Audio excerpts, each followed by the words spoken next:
Now moving toward the last section of the session, which is how to attain sustainability in the job place. I have seen many people who get hired and then they quit.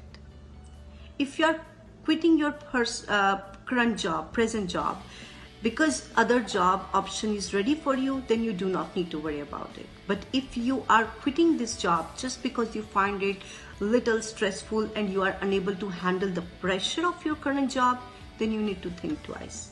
Because it is truly very hard to find a job where there will be no stress at all. और ये एक ऐसी quality है which every employer wants in you.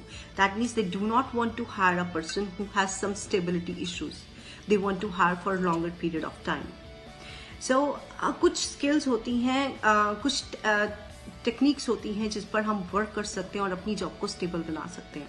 The most important is hard skills and soft skills. Hard skills are generally those skills which are the basic requirement of the job. For example, teaching job है तो teaching का certification, और अगर आप office job और desk job में है तो आपकी computer skills और how you handle the fax machine or other type of office equipments, उन चीज़ों पर like technical field में आ गया. So you are already meeting those requirements. That's why you are hired. मगर soft skill are needed to be developed so that we can upgrade ourselves. अगर हमारी soft skills upgrade होंगी तो हम भी upgrade होंगे और उससे हमारी job की stability के chances भी बहुत increase हो जाते हैं. उसमें सबसे पहले आता है teamwork.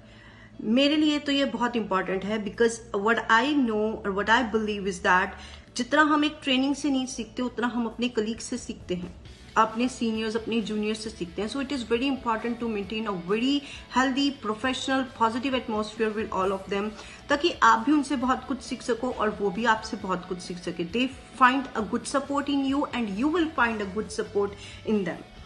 अदर थिंग आ गई पंक्चुअलिटी. कितना आप अपने टाइम पर अपने प्रोजेक्ट को सबमिट करते हैं. कोई भी जॉब हो, डिफरेंट जॉब्स होती हैं, उनकी डिफरेंट रिक्वायरमेंट्स होती हैं, मगर टाइम लिमिट हर जॉब में होती है. चाहे वो टीचिंग की हो, चाहे वो डेस्क जॉब हो, चाहे वो ऑफिस की जॉब हो, चाहे वो फील्ड जॉब हो, आप कितना अपने टाइम पर अपनी जॉब को फिनिश करते हैं, it is another important task. सो ये सब चीज़ें आप अपने टाइम टेबल बनाकर अपने स्किल्स को इम्प्रूव करके कर सकते हैं. अगर आपकी हार्ड स्किल्स इम्प्रूव्ड हैं तो आपको जो ये टाइम मैनेजमेंट वाला पार्ट है इसको इम्प्रूव करने में टाइम नहीं लगेगा. Organized, how well you are organized, कैसे आपका सारी चीज़ें ऑर्गेनाइज पड़ी हैं. You do not need extra time to look for your things. Everything you know where it is, you will go and just pick it up.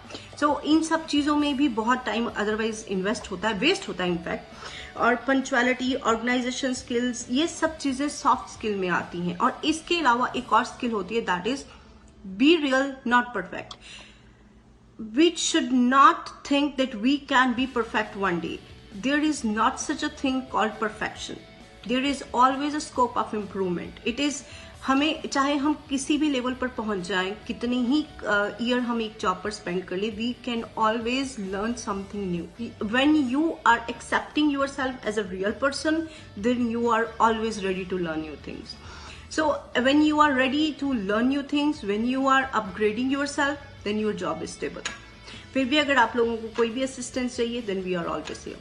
Thank you so much for being with us. This was a really very long session and have a wonderful day.